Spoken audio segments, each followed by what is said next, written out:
Good evening. Welcome back, dear listener. Tonight we leave behind the city and travel to a lake wrapped in fog where the water is still, and silence carries secrets farther than any voice. In this house on the edge of a lonely shore, every guest has a reason to be here. And before the mist lifts, one of them will not leave. This is Death on the Lake, a classic locked estate mystery told for those who love long quiet stories and the thrill of a puzzle that hides in plain sight. If you enjoy these mysteries, don't forget to like, subscribe, and let the fog take its time. The truth is patient. Chapter 1. Arrival at the lakehouse. The road narrowed as the car climbed through the woods. Branches reached low over the gravel, slick with evening mist. The lake appeared slowly, like a mirror rising through the fog. On the far bank stood the Lytton house, its dark timber and steep gables softened by the haze. Inside the motor car, Beatrice Lytton leaned slightly forward. Even in the dim light, she had the practiced elegance of someone who belonged to old houses and slow silences. Her husband, Henry Lytton, sat beside her, tapping his gloved fingers against the window, with the impatience of a man who preferred cities to shadows.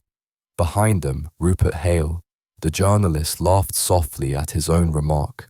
Margaret Boyd, Beatrice's friend, didn't laugh back. She simply watched the fog thicken around the car, like something alive. At the rear sat Vera Hall, the governess with a calm face and tired eyes. She had never been here before, but the silence of the lake pressed against her like an old memory. She folded her hands tightly in her lap and said nothing. The car rolled onto the stone drive. Lanterns glowed along the veranda, their light dull and weak against the fog. A second car had already arrived belonging to Dr. Edmund Clark. The doctor stood beneath the overhang collar, turned up against the cold pipe smoke curling and vanishing into the mist. "Welcome home," Beatrice said softly as she stepped out through the word home carried no warmth.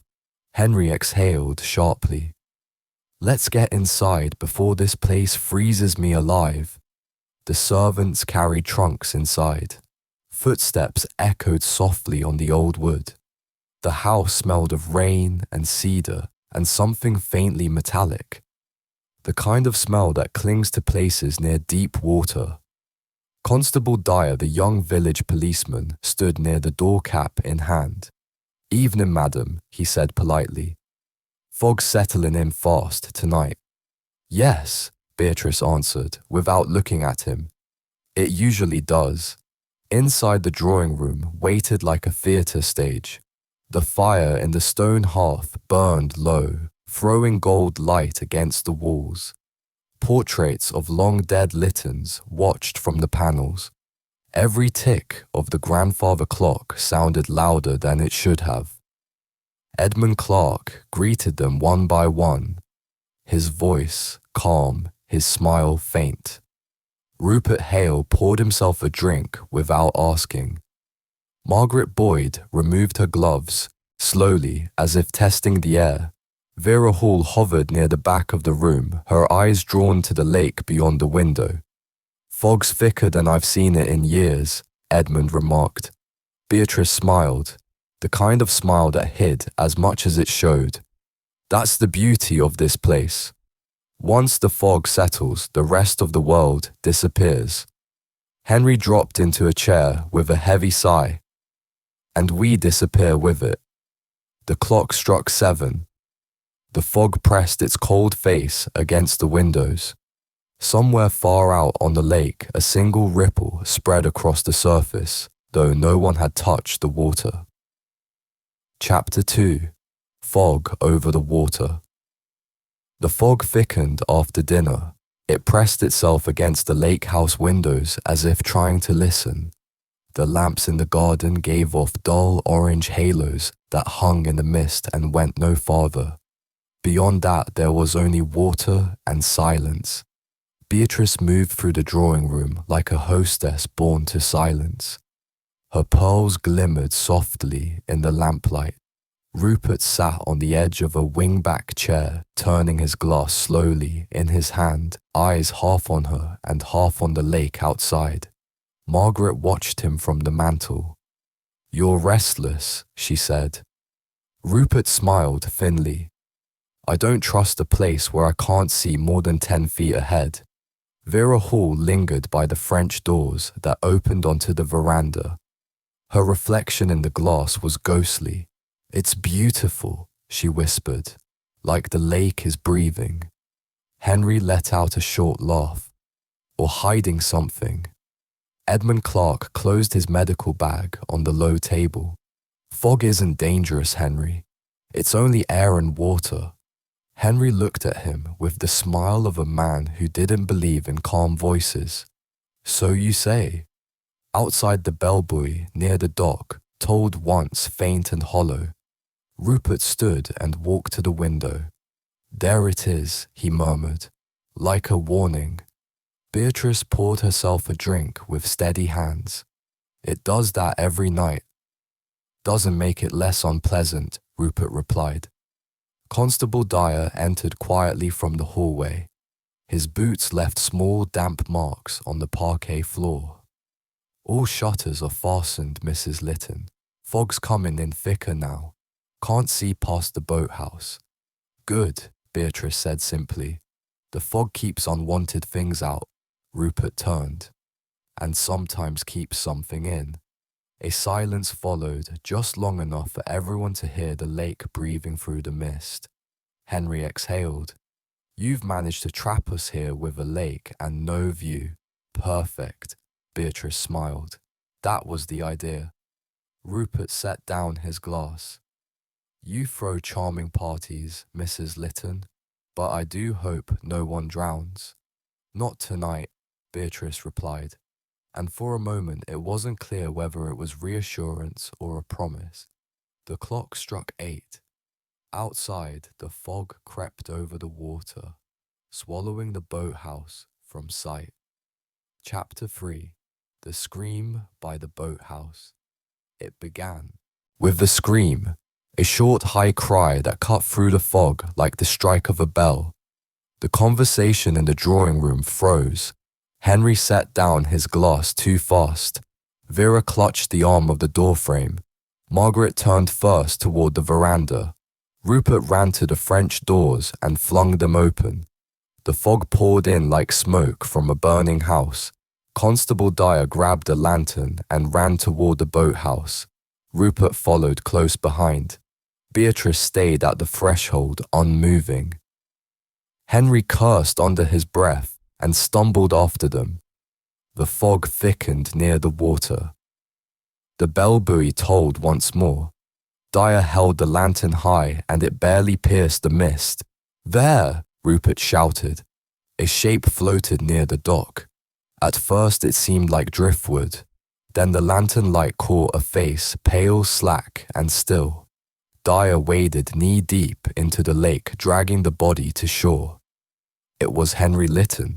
His hair was slick with water. His coat clung to him like lead. His eyes were open, but saw nothing. Rupert dropped to a knee beside him. "He's dead," he whispered. Edmund Clark pushed through the group, knelt and pressed 2 fingers against Henry's throat. Then he shook his head. The fog closed in around him like a second crowd. Beatrice stood at the edge of the dock, her face unreadable. "Get him inside." Chapter 4. The door was locked. They carried Henry's body into the drawing room. Water dripped onto the rugs. Edmund checked again methodically and confirmed what they already knew. Dyer examined the door to the boathouse. "Locked from the inside," he said. "Had to break the latch to get in." Rupert's brow furrowed. "Then how did he end up out there?" "No boat missing," Dyer continued. "All tied up, all dry." Beatrice stood by the fire. Her pearls caught the light like tiny moons. "Then someone put him there." Margaret looked at her sharply. "Or he walked there himself." Rupert's voice rose. In fog that thick? At night? In his overcoat? Edmund rose slowly. He's been dead less than an hour. Vera's voice was soft. We were all here. Beatrice turned toward her. Yes, we were. Outside, the fog flattened against the windows. The house felt smaller, tighter. The ticking of the clock grew louder, as if counting something down. Chapter 5: Secrets Behind the Curtains. The house became a cage. No one spoke of leaving. Even Rupert, who had joked about drowning hours before now, paced near the window like an animal in a pen. Beatrice sat at the writing desk, turning Henry's pocket watch in her hand. Edmund cleaned his glasses with slow precision. Margaret whispered something to Vera near the door, too soft to hear. Rupert poured himself another drink but didn't touch it. Constable Dyer spoke quietly to Edmund. No signs of forced entry. Nothing disturbed. That doesn't mean no one did it, Edmund said. Rupert turned sharply. Someone here did it. Rupert, Beatrice said calmly. You are drunk and loud. And you, Rupert snapped, are far too calm. Margaret stepped between them. Enough. Outside, the boy told once, as if agreeing. Chapter 6: The Shape in the Fog. Near midnight, Inspector Julien Marchand arrived, a quiet man from the nearby town. He had the stillness of a man who measured rooms by their silences. He listened as Dyer told him everything. Then he walked the length of the dock, alone, his lantern, cutting through the fog like a scalpel. He crouched by the water's edge, studying the wet wood. There were no footprints beyond Henry's. No boat disturbed. No second path. He ran his finger along the rope, securing the nearest rowboat.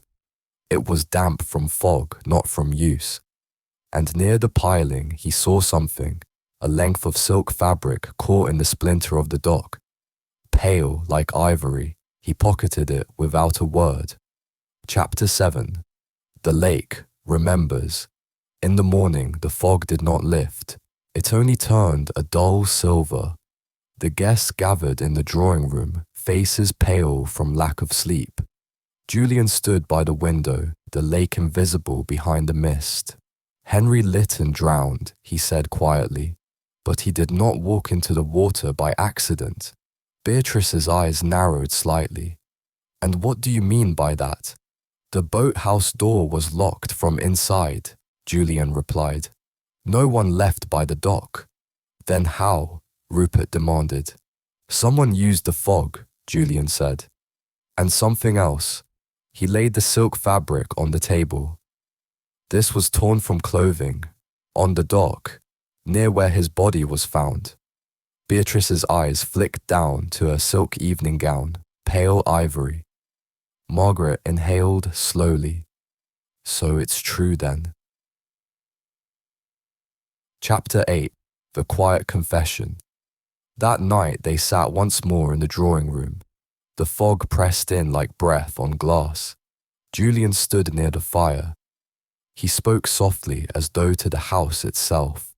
Henry Lytton was seen by the boathouse at 8:45, he began. The bell buoy tolled once then.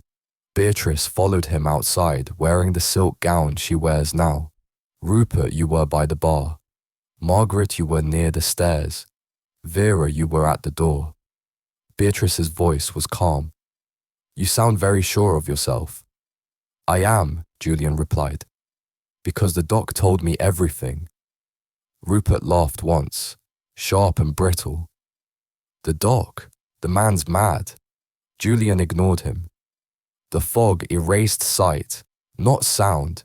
Someone lured Henry toward the edge, struck him with something blunt, pushed him into the water, then returned through the veranda door. The silk caught on the splinter as you turned. Beatrice stood slowly. And what makes you think it was me? Julian's eyes met hers. Because you locked the boathouse before you came in. The silence that followed was heavy, like the lake itself. Chapter 9: The Trap at Dawn. Julian waited until dawn, when the first dull grey of morning seeped. Through the mist, he gathered them on the veranda. The person who killed Henry Lytton will reveal themselves because they already have, he said. He held up Henry's pocket watch. It was still running. This was in Beatrice's desk, not in Henry's pocket. It stopped only when it hit the water. But it never did, because Henry didn't fall in alive. Beatrice's hands trembled, the only crack in her polished exterior. You think you know everything. I know enough, Julian said softly. She exhaled once slowly. He wasn't supposed to die, Rupert whispered. My God. He was going to ruin me, Beatrice said. Everything, the house, the money, my name. She looked out over the lake. The fog gave me cover. I only gave it what it wanted. Constable Dyer stepped forward, cuffs in hand. Beatrice didn't resist. Chapter 10. The water keeps its secrets. By mid-morning, the fog began to lift. Slowly, the outline of the boathouse emerged. The water was still innocent again.